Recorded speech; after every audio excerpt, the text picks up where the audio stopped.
Halo Malaysia, terima kasih kerana sudah menonton video ini. Sebelum kita bermula, sila pertimbangkan untuk tekan butang subscribe, like dan share. Berita perkembangan politik semasa dalam negara, perkembangan negara dan semuanya ada di dalam channel ini. Terima kasih kerana sudah menonton. Halo Malaysia, selamat petang tuan-tuan dan puan-puan. Terima kasih kerana anda masih terus setia berada di dalam channel Elvino ESTV. Jangan lupa untuk tekan butang subscribe, like video ini dan jangan juga lupa untuk tekan share. Tuan-tuan dan puan-puan, ulasan berita hari ini dipetik daripada Sinar Harian. Bertajuk, Pemimpin Politik Selepas Bersara Berakhir di Penjara. Ulasan penuh, saya tersentak untuk menulis rencana ini apabila mendengar kenyataan Ketua Polis Negara pada Isnin 8 Januari 2024 bahawa pihak polis telah mengemukakan kertas siasatan terhadap Tun Dr. Mahathir, mantan Perdana Menteri sebanyak 2 kali itu kepada Peguam Negara. Beliau juga memaklumkan bahawa kertas siasatan terhadap Datuk Seri Abdul Hadi Awang, Presiden PAS, telah dikemukakan kepada Peguam Negara pada petang 8 Januari 2024 itu juga.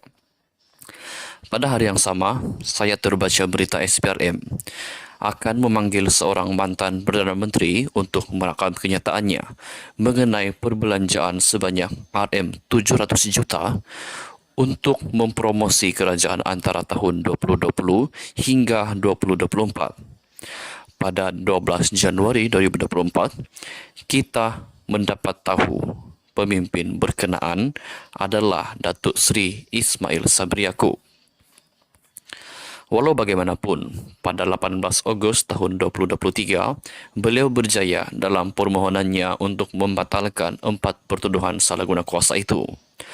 Walaupun pertuduhan salah guna kuasa telah dibatalkan, beliau masih berdepan 2 pertuduhan pengubahan wang haram berjumlah RM195 juta ringgit dan 1 pertuduhan pengubahan wang haram berjumlah RM5 juta ringgit.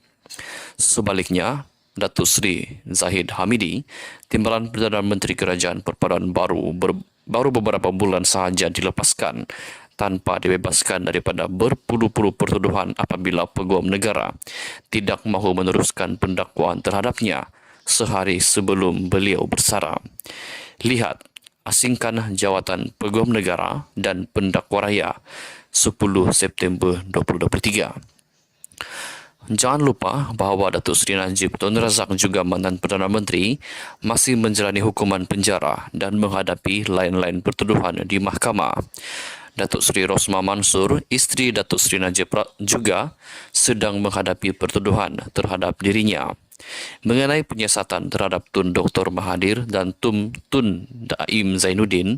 Adalah sukar untuk dipercayai bahawa Datuk Seri Anwar Ibrahim tidak memain peranan untuk menghidupkannya setelah kejadian itu jika benar telah berlaku begitu lama.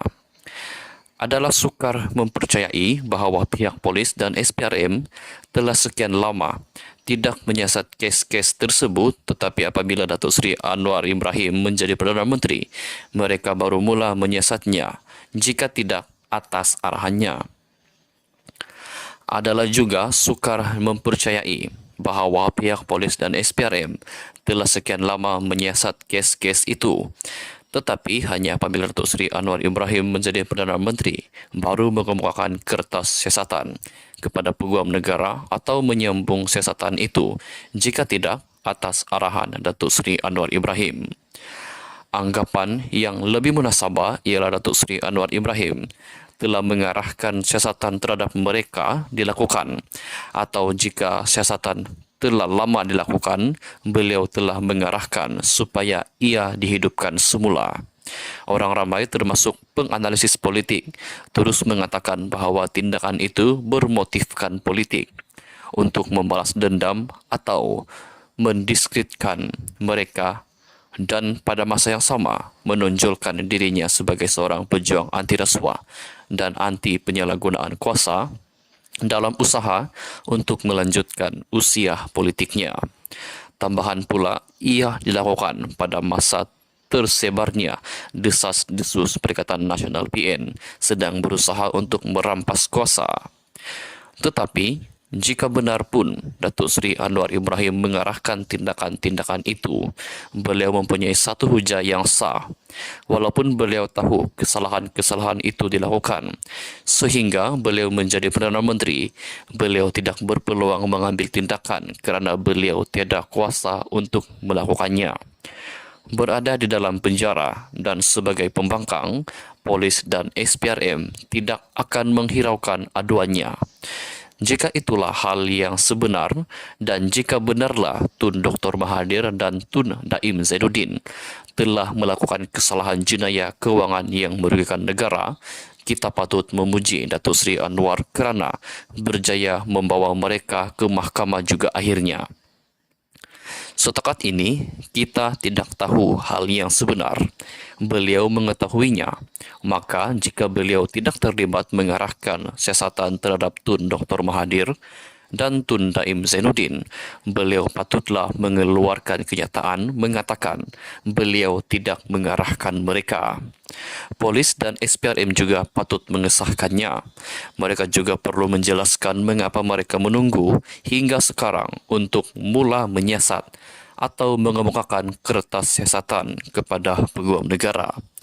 Jika Datuk Seri Anwar terlibat mengarah pihak polis dan SPRM menghidupkan siasatan-siasatan tersebut dan beliau hanya berupaya berbuat demikian setelah menjadi Perdana Menteri, beliau juga patut menyatakan demikian. Itulah cara sebaik-baiknya bagi beliau membersihkan namanya. Saya tekankan di sini bahawa adalah tidak salah di sisi undang-undang bagi Perdana Menteri mengarahkan polis dan SPRM menyiasat sesiapa sahaja asalkan ia bertujuan mencari keterangan untuk mengetahui sama ada orang itu telah melakukan kesalahan atau tidak, dan jika ada keterangan mengambil tindakan yang bersesuaian terhadapnya. Yang salah ialah mengada-adakan keterangan palsu untuk menuduh seseorang. Jika tindakan itu menguntungkan politik, beliau pun tidak ada salahnya asalkan keterangan yang diperoleh itu benar. Ini terutama sekali jika ia melibatkan kesalahan-kesalahan yang menyebabkan kerugian berbilion ringgit kepada negara. Saya tambah, itu adalah tanggungjawab Perdana Menteri. Sampai kita kepada penyiasatan terhadap Tan Sri Abdul Hadi Awang. Daripada kenyataan Ketua Polis Negara, kesalahan beliau bukanlah rasuah atau penyalahgunaan kuasa yang menyebabkan kerugian kepada negara. Ia adalah susulan satu hantaran di akaun Facebook bertajuk Mindah Presiden PAS lalu yang mengulas mengenai parti DAP. Menurut Ketua Polis Negara Tan Sri Razaruddin Hussain, hasil siasatan awal polis mendapati hantaran berkenaan mengandungi kenyataan yang berunsur perkauman yang boleh mencetus kegusaran awam. Satu laporan polis berkait perkara ini telah dibuat di Pejabat Jabatan Siasatan Jenayah Komersial Bukit Aman pada 7 malam semalam. Dalam pada itu, katanya, PDRM turut akan merakamkan percakapan wartawan New Straits Times NST yang menerbitkan berita secara dalam talian berhubung kenyataan Hadi itu. Katanya, siasatan ke atas artikel itu berkaitan laporan berita bertajuk Hadi again accuses DAP of Chinese agenda using Malay spokesperson to achieve goals. Antara intipati kenyataan itu adalah DAP berhasrat mengekalkan pengertian Islam dan perlembagaan persekutuan berdasarkan tafsiran penjajah yang menjunjung liberalisme dan kebebasan yang dianuti oleh Barat. Selain itu, antara intipati lain yang diterbitkan menerusi laporan itu adalah dakwaan Hadi bahawa DAP berjaya melantik jurucakap daripada orang Melayu yang lupa akan kemelayuan mereka dan terpinggir dari segi ketaatan kepada Islam, katanya. Menurut Razaruddin, kedua-dua pihak iaitu Hadi dan Akbar NST akan dipanggil untuk dirakam keterangan dalam masa terdekat. Kes disiasat mengikut Seksyen 4-1 Akta Hasutan 1948 dan Seksyen 233 Akta Komunikasi dan Multimedia 1998. Saya tidak mahu mengulas mengenai merit kes itu kerana saya tidak tahu apa keterangan yang ada dan peguam negara sedang menimbangkan sama ada Tan Sri Abdul Hadi Awang patut dituduh di mahkamah.